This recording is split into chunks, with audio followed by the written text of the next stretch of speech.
This is RedPubPod, Welcome to RedPubPod. a podcast Welcome to RedPubPod. from Redhawk Publications. RedPubPod. Welcome to RedPubPod. I'm Richard Eller. With me is our editor-in-chief, Robert Canipe. Hello out there in podcast land. And boy, do we have something special for you today. It goes without saying that veterans are very important to American society. They do so many things that the rest of us enjoy the benefits of that we don't have to go through. And especially in all the years of the volunteer army. Absolutely, yes. And so it is with a lot of pride that Redhawk Publications has been fortunate enough to publish a work by North Carolina veterans, for the most part, called Brothers and Sisters Like These, an anthology of writing by veterans. And two of the veterans who were a part of this join us today, Toler and Stephen Henderson. Welcome to RedPubPod. Thank you very much. Thank you. Start with telling us about how this book came together, because actually this is a sequel, right? That's correct. Yes.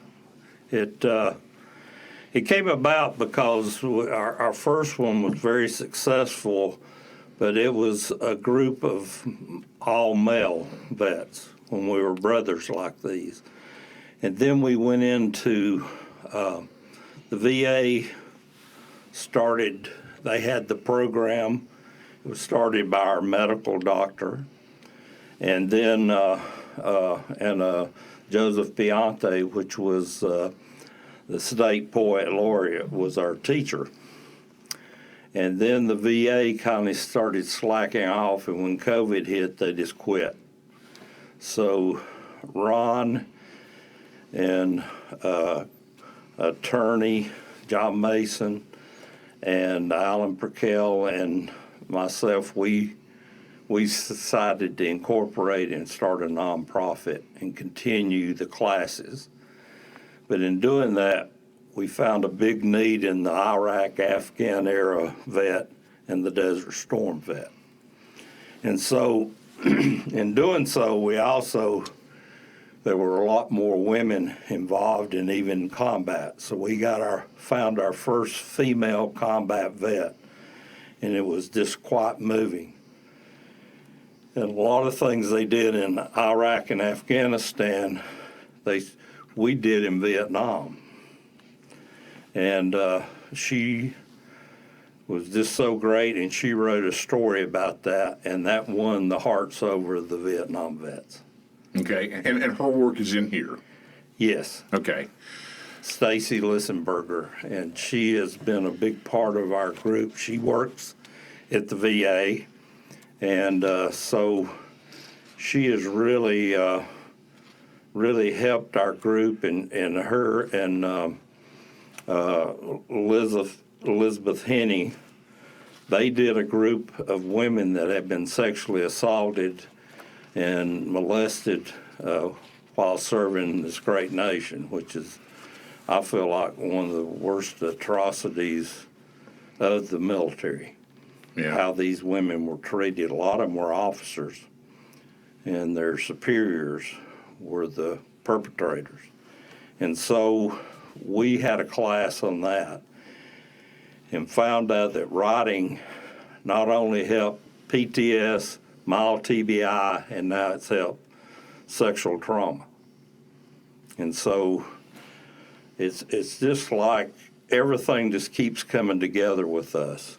And we see these people. We've got a young vet that has gone to work for a local municipality. He could not work outside the home because he had TBI and PTS. And now this young man has worked 11 months for a local municipality. He has 11 people under him, and they're just tickled to death with him. So he finally got to use his degree. Wow, that's quite a success story. Yeah. And it sounds like it started really as therapy, more so than with the idea of producing a book. Oh, yes. The prompts were thrown out, and it was like the well opened up. I mean, the Vietnam era vet, we hadn't talked about or wrote about or our experiences, and then all of a sudden, non-writers, a lot of guys at all ends of the education level, they all came together and the story spewed. The best story that it was in our first book, the one that really touches the audience the most, Across the Sea, that guy lived in the country. All he did was go to work, come home, and it was amazing because he wrote this poem, Across the Sea, about Vietnam. And you could see the wheels turning, and you could also see this guy that always sat in the corner and never spoke. All of a sudden, he is our spokesperson. And so, it was amazing because he couldn't even go in the grocery store. He went to work every day, he come home, he stayed away from crowds. I mean, he was a nervous wreck for 46 years. And now he goes with us everywhere. He does everything we do. He did the Black Box Dancers. We did up the road in Morganton. We did it in Asheville. We did it in Cary, North Carolina. And they danced our stories. So we have just partnered with so many different people and created a atmosphere where veterans, they want what we got. So right there, that proves the therapeutic aspect of writing. I mean, after 46 years, he penned a poem that kind of cleared his palate of all of his trauma and put that out in the world for other people to understand. And now he is basically back in society, Yes, being functional again. that's correct. Yeah, that's marvelous. Ron, have you seen that kind of transformation in veterans too? Yes. Through this? We definitely have. And David, who he's talking about, is very proud of the fact that he has read his poem in 49 different instances now and is looking forward to doing number 50. So we have seen, as Stephen said, the program was started by Dr. Bruce Kelly at the VA, and he recognized that a number of his patients had issues that they hadn't dealt with, and he pushed through the program to start the program at the VA. They actually did. They've done 5 different classes, we call them classes, at the VA itself. But as Stephen said, things started tapering off, and we recognized Dr. Kelly's objective was to work with the Vietnam veterans, and we recognized that there were follow-on veterans, if you will, Desert Storm, Iraq, Afghanistan, that could benefit from the therapeutic aspects, if you will, of the program. And we didn't want them to wait 40 or 50 years, as we have done, to get some relief to be able to tell their stories and have them. Part of and Stephen and I were discussing it on the way down, part of the benefit of the program is when the veterans get together and they start writing with this program, they also start to recognize that the others in the group have had similar experiences, and they're not alone. A lot of them, up until the point that they have an opportunity like this, think they're the only ones that are experiencing PTS, and they don't even recognize, and a lot of them never knew a name to put to it. But once they start with the group and start meeting others, it's almost in some ways like they're back in the service because they're with others that have served. And they recognize, and it encourages them to further tell their stories because they've got a sympathetic audience listening in the group that they're writing with. And they're interested in hearing the stories around them from their comrades, and their comrades are interested in hearing their stories. And it's just, it just continues to build, and we have, there are a number that have become very close because of this experience. So, yes, it's therapeutic. Yes, it's beneficial. And yes, what we were trying to do was incorporate the women, as Stephen has said, and the younger veterans. And we've been fortunate to be able to do that to an extent, too. Yeah, and I would like to take this moment to mention that the new book, Brothers and Sisters Like These, is available at RedhawkPublications.com, and it will be available from you guys at a special meeting that you're having or a special show you're having sometime toward the end of the month?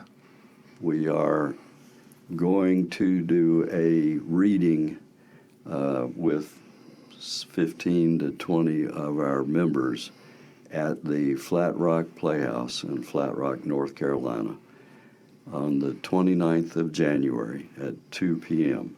It's a Sunday afternoon. We'd love to have as many people come as we can, and a lot of the stories that will be read at that are from this second book. Yes. So please, folks, put that on your calendar and show up and give these guys some support. Their first book, Brothers Like These, is available from Amazon.com, as is Brothers and Sisters Like These. You can get it on Amazon as well. One of my favorite pieces in this book is a piece that you wrote, Mr. Toler, called Flak Jacket. It's kind of like a prose poem where you utilize the flak jacket as kind of an analogy for not only keeping things out, like ordnance and, things that will hurt you, but you speak about it keeping things in as well. There's a line in here that's marvelous that's called body armor that held in the loss of youth, the anger, at times the rage, the sorrow for what we had seen and done. From where did this prose poem come from in your, because see, these guys are not only editors and guys that put this stuff together, they're writers too. Right, Each sure. one of you have pieces in this book. Right. I have been very fortunate. When we split off, we have used Elizabeth Hinney as our writer in residence. And she does an excellent job with the veterans. And I've kind of been an assistant, if you will, in the classes to her. So I've sat in on a number of the classes that we have done. And over the course of those classes and hearing so many of the stories, this poem came to me, and it really was, in my mind, it was what a lot of the guys and girls have experienced. We did wear a flak jacket in country in Vietnam, or downrange, as they say, in Iraq and Afghanistan. And as you said, the objective of it was to protect us and to keep us safe as possible. But it also served as, or could serve as, body armor, as I said in the poem. And I was fortunate, have been fortunate, I think Steve and I both have, to witness, as he said, David, the young man who was a country boy, and they called him a country boy. He sat in on the first 4 or 5 classes, and I think he was probably in one of the first classes that was done. And he didn't write anything for 3 or 4 of the meetings, which is kind of unusual.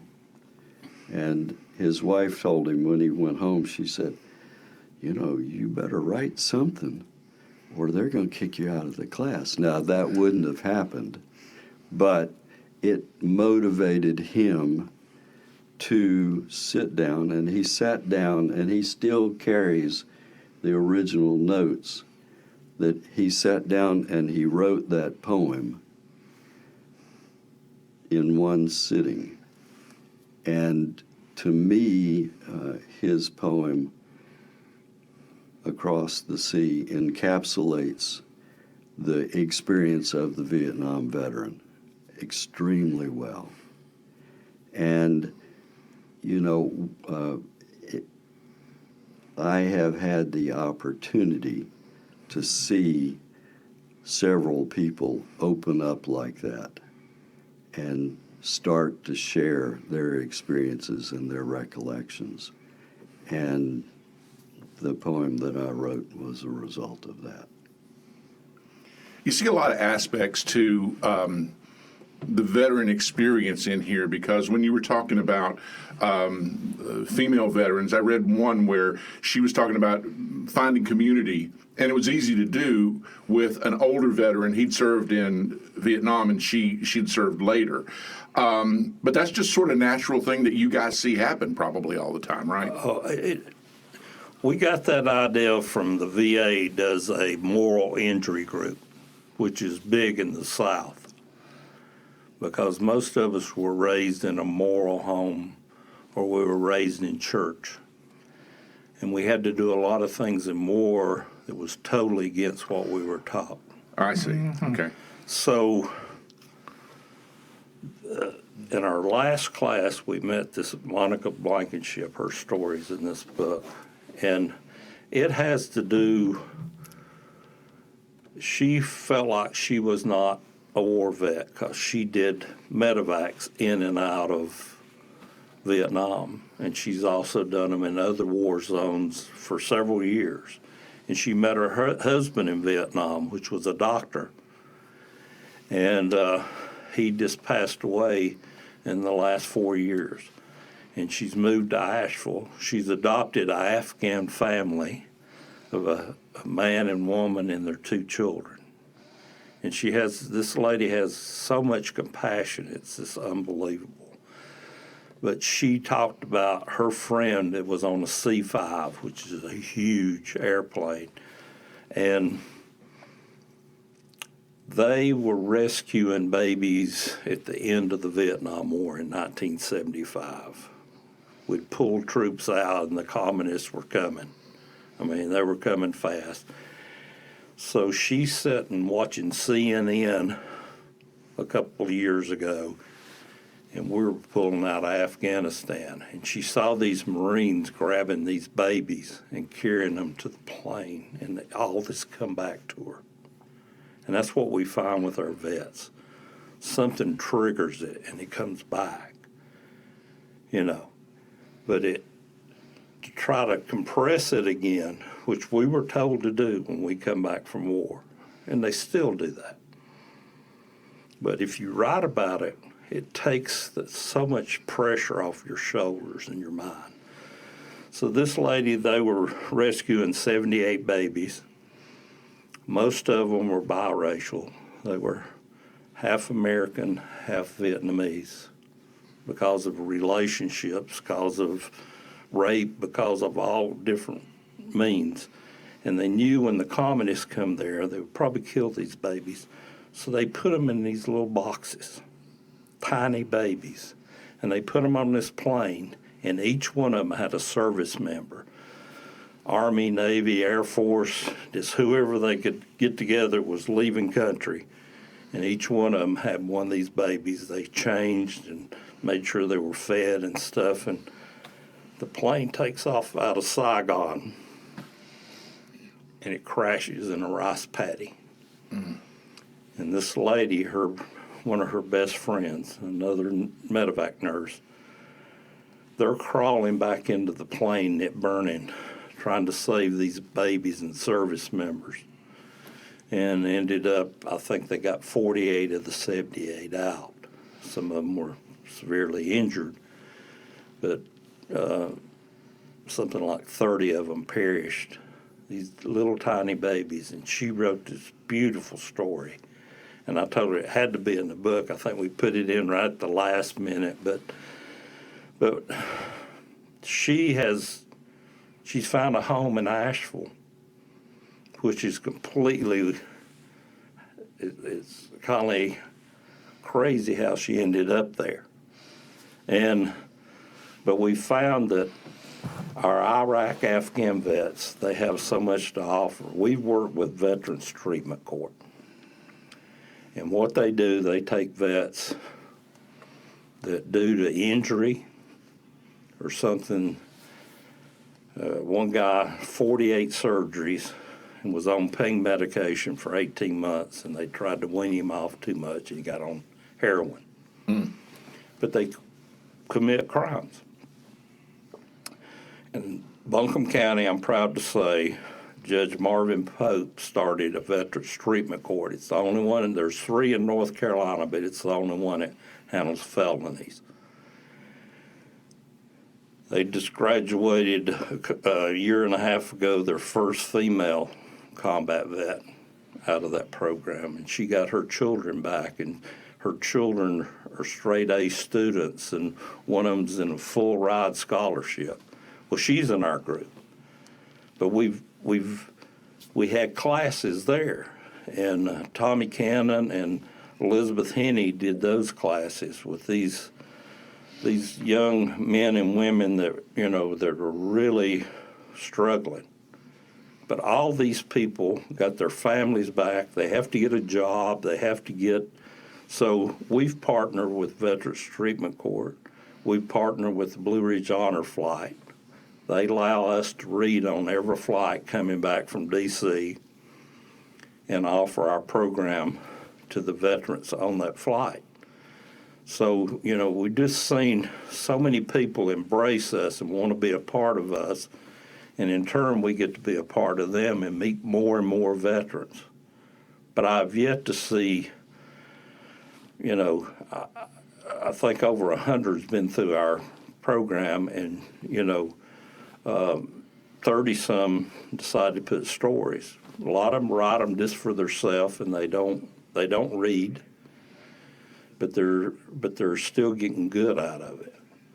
Well, in almost 20 years of teaching literature and writing, I've come across a lot of very famous writers who surprised me. One is Elie Wiesel, who was a Holocaust survivor who wrote the very famous book called Night.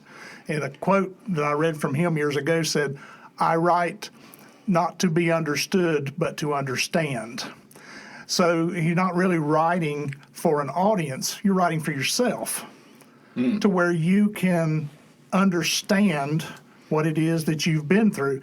A very famous British writer, Virginia Woolf, she wrote a book called To the Lighthouse, and she said that when she finished that book, she finally understood why her mother made the decisions that she made when she was small that led to Virginia having a hard childhood. She never understood it before until she wrote the book. So what you're speaking of is this thing that these people are writing to understand. And in reading each other's stuff, because you mentioned a while ago, Mr. Toler, that your poem came out of some of the stuff you've read and experienced, more understanding comes out of it because you are in a comfortable place where you feel like you're, brothers and sisters. Because there is a thing in the military, is there not, that there's a camaraderie and a connection that is in no other aspect of human society.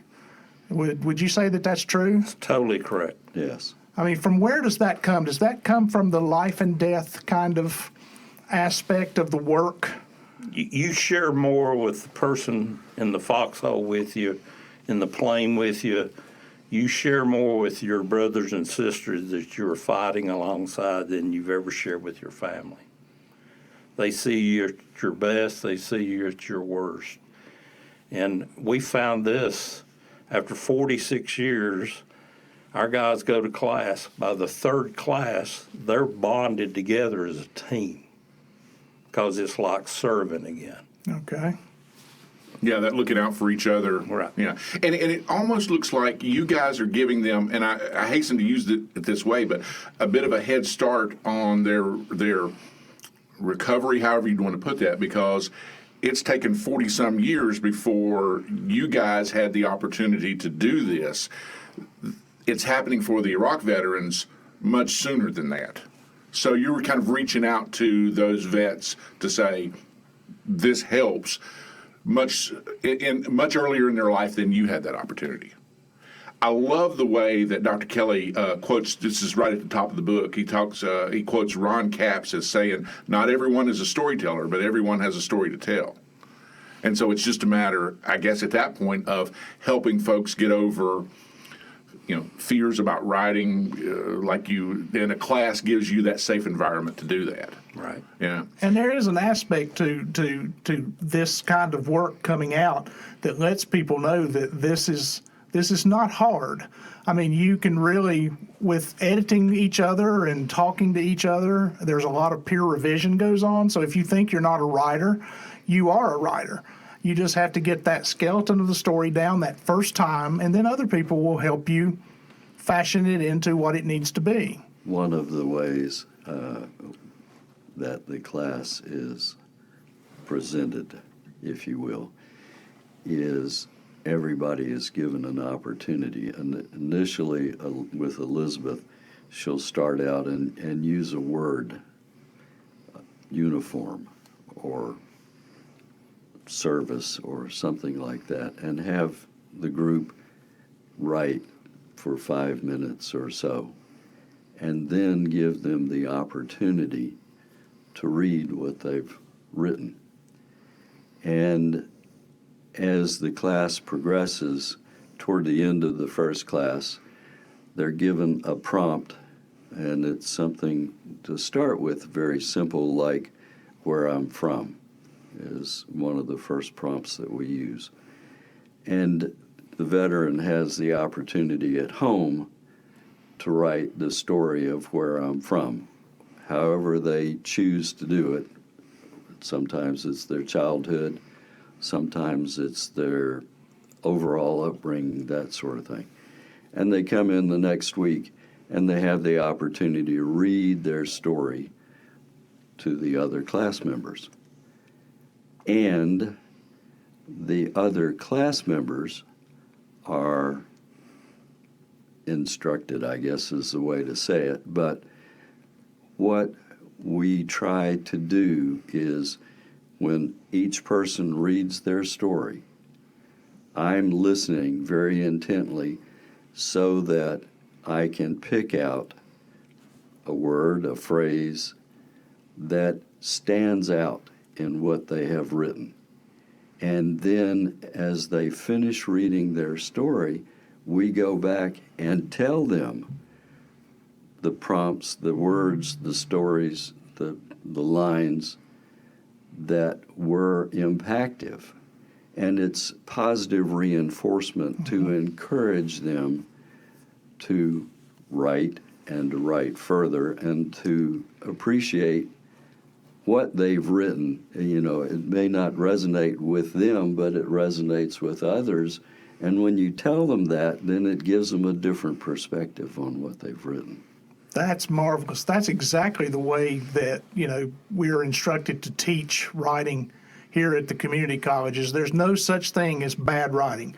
There's good writing, there's better writing, and then there's the best. And how do you get to the best? But through revision and sharing your work with other people who give you that positive reinforcement. That's fantastic. Yeah, there's a couple of places in here where there's just lines that are just haunting. One guy talks about his tour's over earlier than he thought, and he's leaving country, and he says at the very end of it, like he just went through his own funeral because it wasn't you did a good job, we're going to miss you, the thing went on without him. And so I just, to me, I just sat back for a few minutes and had to think about that. Plus, there's also those experiences, and there's a couple stories in here that talk about people coming to the wall. of how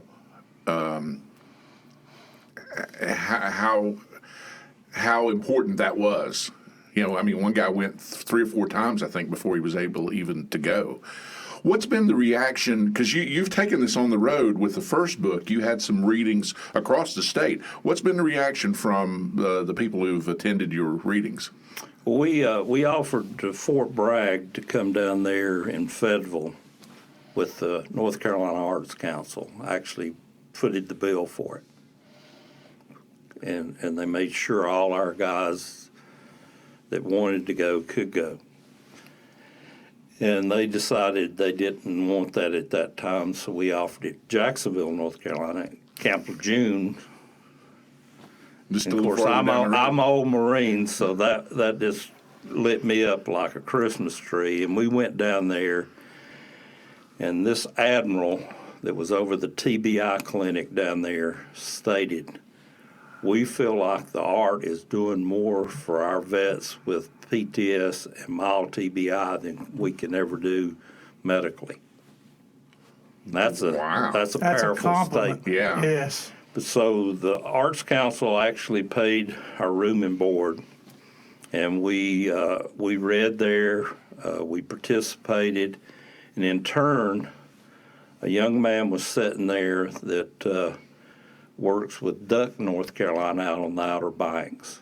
It's out where the wild horses are and all that, and he calls me up and he says, I want you guys to come down here.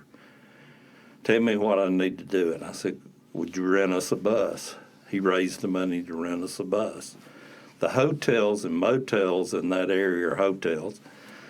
They comped us rooms. Some of the restaurants comped us meals.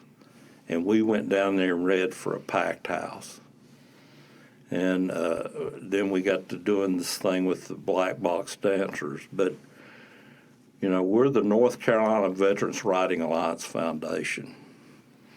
You know, I have a story in the book. It took me 6 years to write about a traumatic experience in combat, but I just kept trying. I used to write stories just for myself because it made me feel so much better about combat, but I didn't want to share it. So that was the first one I shared.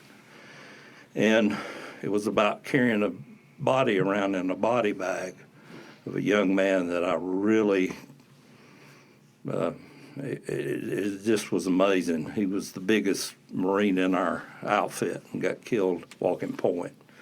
And so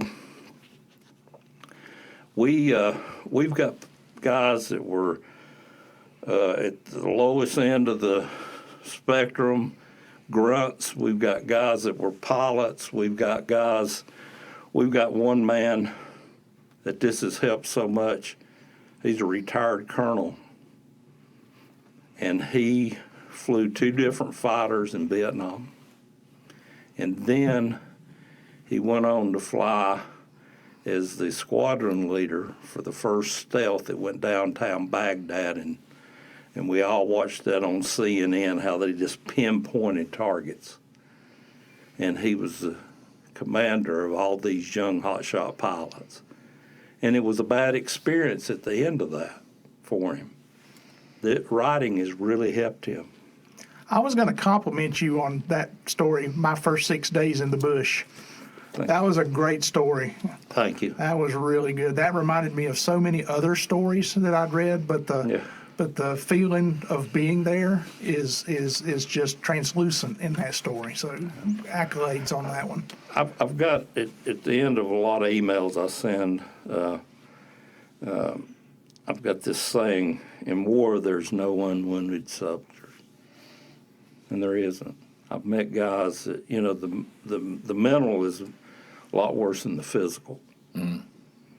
But what we do here does not heal PTSD. Nothing will ever heal it, or TBI, but it makes it manageable.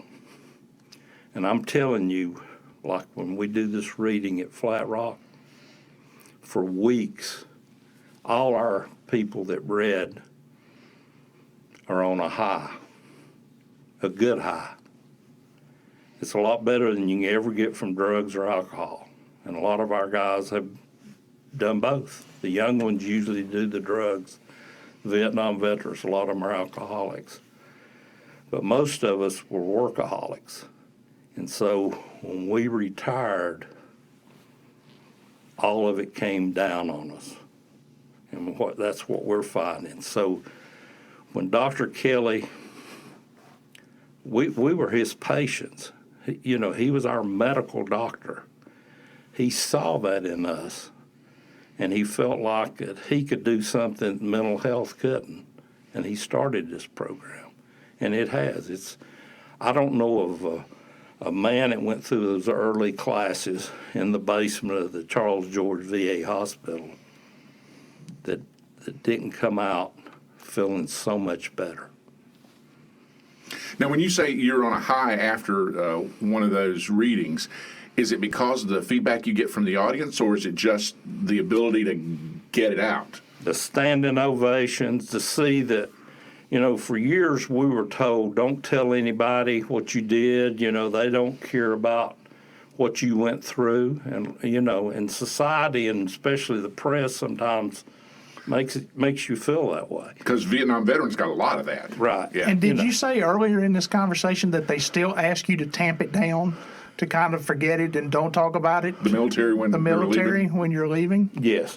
Yeah. My son just retired from the Marine Corps, and you go through those processes at the end, But, don't ever talk about Afghanistan, which he was in, or if you were in Iraq, or if you're in Desert Storm. And so many of us, I myself, because of Agent Orange, I have a couple of really severe health issues.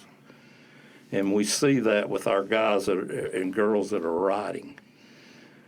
And now, with the burn pits and all the chemicals that were used in Iraq and Afghanistan, especially Desert Storm, we see these vets that are, physically sick.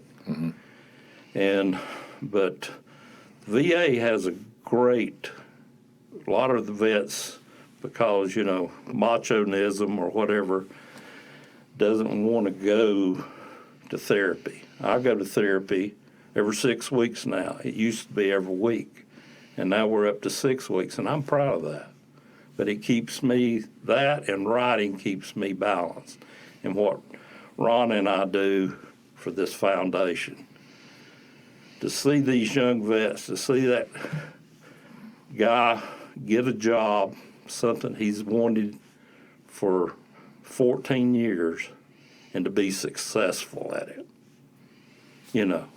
because, just like society, we want our veterans to be clear where they can be productive in society and reach their goals.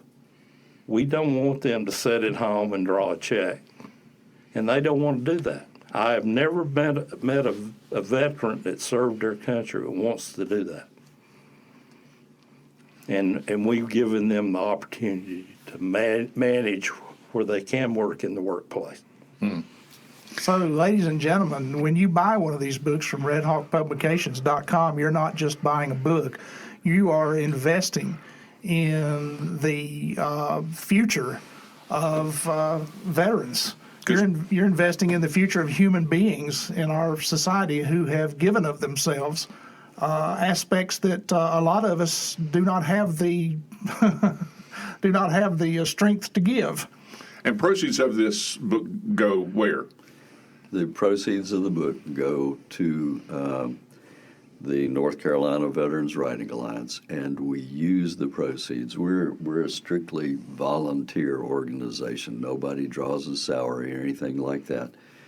And the proceeds from the book and the proceeds from the speaking engagements that we do, if there's compensation, all go toward doing the classes. We pay our writer in residence to do the classes and pay for the cost of the books and that sort of thing. So all of it just goes right back into the program. to provide more classes for more veterans. So this will, in essence, the second book will help propel the third class, and because you write about or I think Dr. Kelly maybe mentions it in here, that there's a lot of those stories that haven't come to print yet, that they may stay in a notebook somewhere. But the main thrust of it is just helping veterans get those stories out or get them told. Exactly. Even if it's only to the rest of the group, or maybe even only to themselves. Exactly. And it is very, very important, folks, for people who have not been in the military to read books like this, to understand Yeah. the sacrifices made by the people who do make the military a career or just dip themselves in it for a short amount of time because of, some aspect of success in society. We have lots of students here at CVCC who choose the military to help pay for their education because otherwise they may wind up, in trouble in their particular economic situation they may be in. Sometimes the military is the only way they've got to, get out of a bad situation in their homes. So it is important that books like this exist to let those of us who have not been in the military know what it is like to be one of the brothers and sisters. We had a man recently, is in one of our last classes. I get a phone call at night from somebody that's not supposed to call me, so I'm not going to say where they were from or anything like that, but he came out of suicide prevention. He had tried to commit suicide twice in 6 months. I was given his number. I called him. We got to talking, and Ron and Elizabeth had just started a class.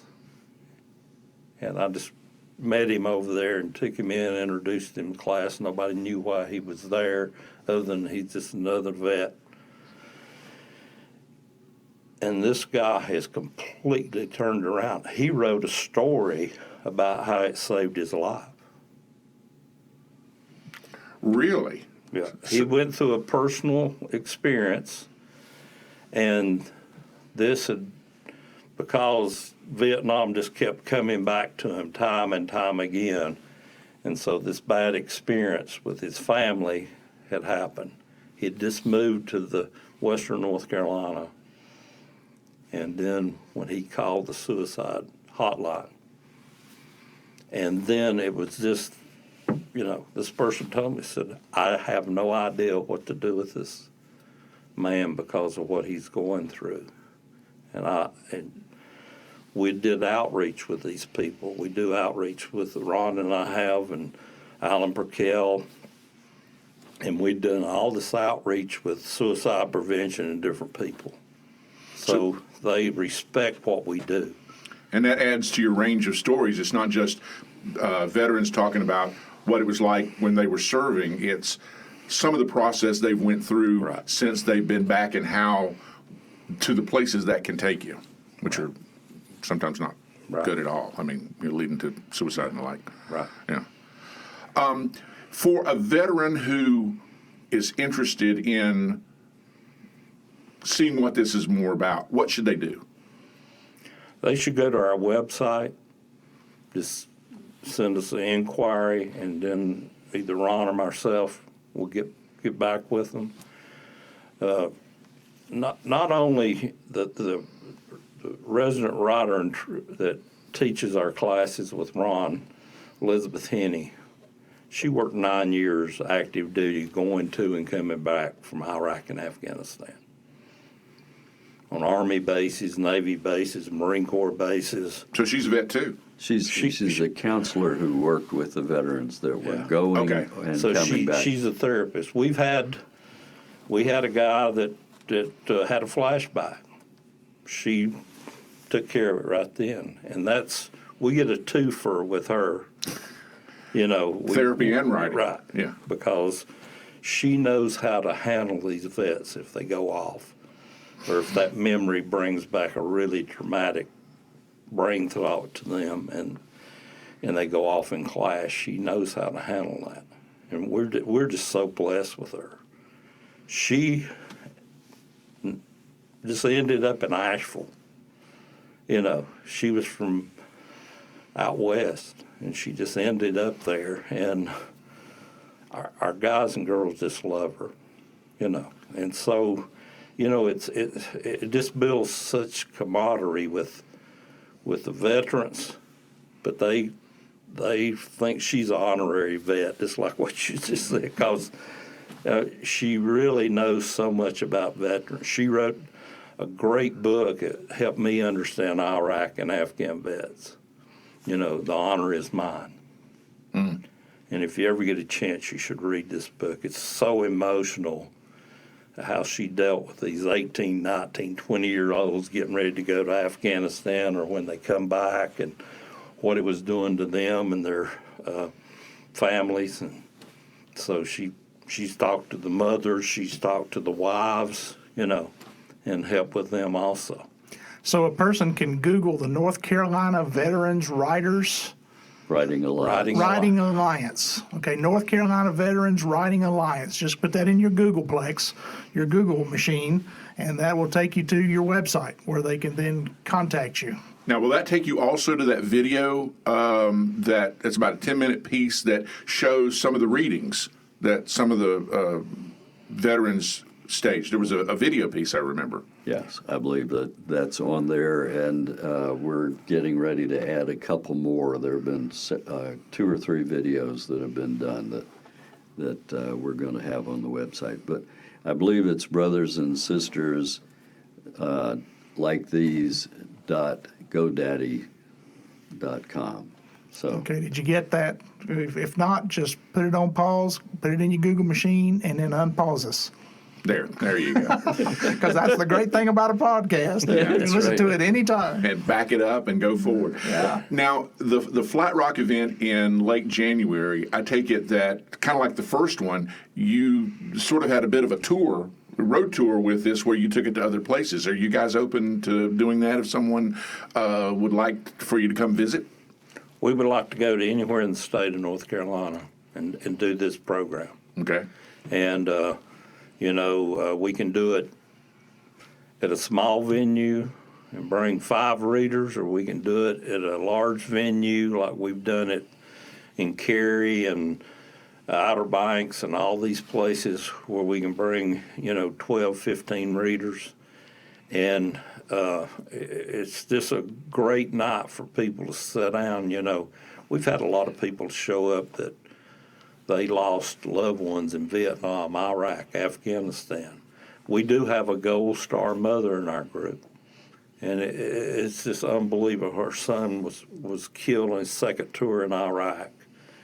You know, we have a widow in our group that her husband got to do one reading with us, and he passed away, complications of Agent Orange. We've got 3 DRs in there, DR1, DR2, and DR3. We've lost 2 of them this year, complications from PTSD and Agent Orange. So this is open. I mean, the field is, you know, it's open quite a wide to children events. Does it? Oh, yes. Okay. And we've had, like, the Asheville School of Boys, and we've had private schools and elementary schools. We had an elementary school take my stories and win Destination Imagination and beat out the Russians did my story about Take that, Putin. how I ended up in Vietnam and the Marine Corps. Okay. And one young man played me and one played my grandfather because he was the man in my life because I never knew my father. And then one played my mother, you know, and it was just fabulous. And they won the state of North Carolina. They went to the international stage out in Salt Lake City, and they won a big award there with that story because nobody had ever done a story about a veteran. What was that like to see your That's life amazing. portrayed like that? I'm driving a school bus because my wife's a principal, and I was retired, and I couldn't be still, and I was driving a school bus, and these kids wanted to hear my stories. And then they They were going to do, I won out over a dog. They were going to do a story. Praise indeed from school children, yes. So they were going to do a story about PTSD dogs, or, support animals. Support animals, yeah. And I was getting them information about that. And then I get off the bus one morning, and they call me in the little auditorium. I don't know whether you've ever seen a little auditorium, but kids sit, Indian style on the floor. So they had me a chair sitting there.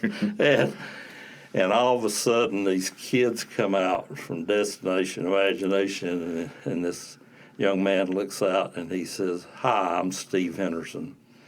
And I'm sitting there, tears just rolling down my cheeks. The last day, through complications of Agent Orange, I could not pass the CDL test there at the end, and I couldn't drive anymore. So the last day I'm driving, the kids line the halls, and this is an 800-plus group elementary school, and they're welcoming me home because they heard the story, we were never welcomed home. And I'm trying to get to the bus and drive the bus, and I'm wiping tears, and they brought me all these nice posters and cookies and all kind of stuff. And so when I start on my bus route down 74, the mothers and fathers are standing at the bus. Oh, goodness. I'll tell you what, people, RedPubPod listeners, this is the first time that your co-host has ever gotten teary-eyed. And that's a great story. But I would figure, Just a well, marvelous. from what I saw for the videos, your evenings are like that. There's not a dry eye in the house no. after the readings. Standing ovations. These guys have, for years, suppressed this inside of them and women, and then all of a sudden they get these standing ovations, and it's just unbelievable. They finally got recognized for serving their great nation. And they're so proud of that, but they were told to go home and not talk about it. Yeah. And even the Iraq, Afghan, Desert Storm vets, they come home and nobody understands them. A lot of them come home, you just wouldn't believe how many of our people that their spouses left them while they were in war. So we have to get them to quit writing about that, because, that's something some people want to dwell on them, and we can't have that in our readings, because we want something at the end of the reading to come out positive, not negative. But people don't understand, what the families go through. But when they hear the vets read about this and their story, the families that stayed with them and care about them, and the children that weren't even born at the time, they're so proud of Papa, or they're proud, I mean, most of us were treated, we sat in a corner at Christmas and things like that, and the kids didn't understand us, the grandkids didn't understand us, but now we found through writing and the grandchildren coming and the children that we're more accepted in our families. I know when I have a big get-together at my home, I read a piece. And my cousins that always thought I was the odd guy in the group, it's just, our relationship has gotten so much closer together. You got connections. Yeah. That if you hadn't written it, you might not have, you probably wouldn't have. Right. Right, exactly, yeah. Mr. Eller, you can kill me later if you want to, because you're like the executive director of the program. But you know what? There's something moving me today that I think that Redhawk Publications should donate this first bunch of books, these first 5 cases of this book, to the North Carolina Let's do Veterans it. Writing, to where they can make the top amount of money off of these books. Because this is just something that needs to be out there. So we've got 150 copies that you guys ordered for your January 29th, and with my boss man's okay. I have now gone on record as saying yes.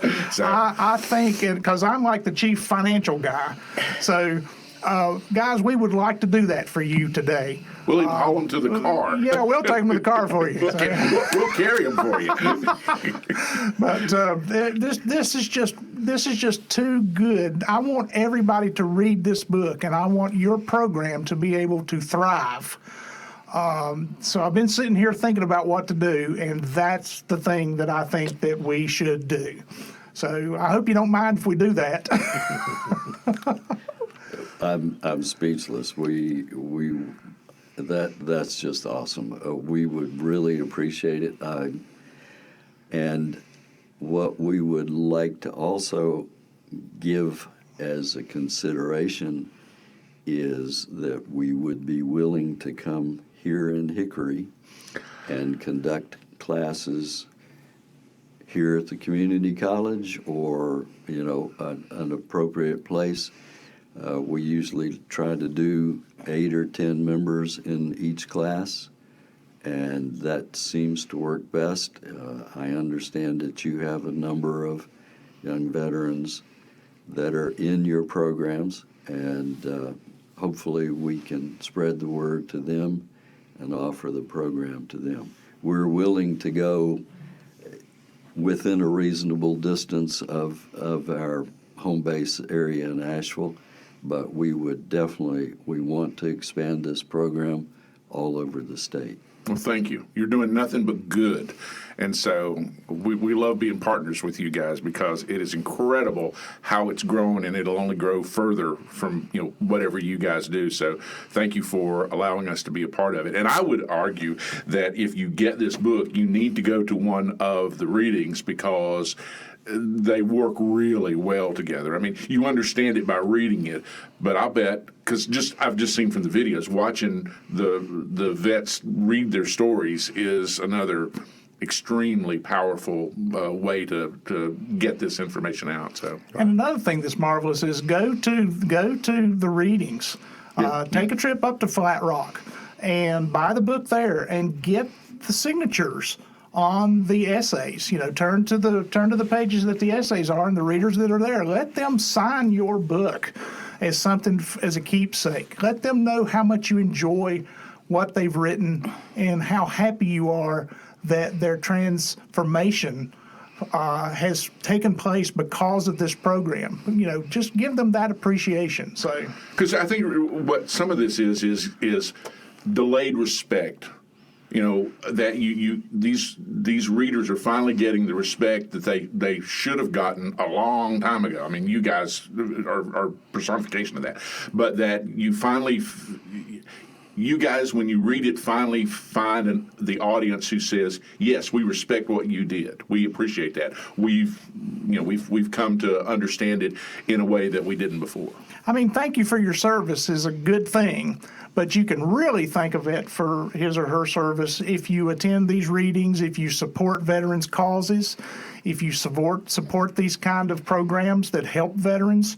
And there are many of them, as you guys have mentioned today, the veteran courts and things like that. They need money to keep running too. So anytime that you can say thank you for your service by sitting down and writing a check to one of these marvelous programs that help these folks. Takes it to a whole nother level. Absolutely. Yeah.